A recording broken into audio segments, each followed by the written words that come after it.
आणि काँग्रेसचे नाराज पदाधिकारी हे दिल्लीमध्ये दाखल झालेले आहेत। नाना पटोलेंविरोधात नाराज पदाधिकारी हे दिल्लीमध्ये दाखल झालेत। काँग्रेसचे अध्यक्ष मल्लिकार्जुन खरगे यांची भेट हे पदाधिकारी घेणार आहेत।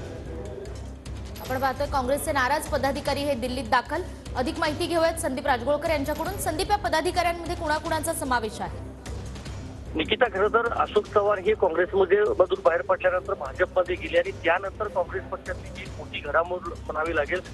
लोकसभा निवडणुका आपल्याला माहिती आहे तोंडावर आहेत आणि अधिवेशन महाराष्ट्रामध्ये सुरू असताना काँग्रेसचे काही आमदार आणि काही पदाधिकारी हे राजधानी दिल्लीत आल्याची चर्चा जी आहे ती सध्या राजकीय वर्तुळामध्ये सुरू आहे आणि राष्ट्रीय अध्यक्ष मल्लिकार्जुन खरगे यांच्यासह मुकुल वासनिक असतील, के.सी. वेणुगोपाल असतील यांची हे पदाधिकारी आणि काही आमदार भेट घेणार आहेत। प्रदेशाध्यक्ष नाना पटोले यांची जी कार्यशैली आहे सध्याची महाराष्ट्रामधली त्या कार्यशैलीवर नाराज असल्याचं त्या आमदारांचं म्हणणं आहे। आमदारांची नावं अद्यापर्यंत समजलेली नाहीत, मात्र यामध्ये 3 ते 4 आमदार आणि काही पदाधिकारी, ज्यामध्ये मुंबईमधल्या काही पदाधिकाऱ्यांचा देखील समावेश आहे।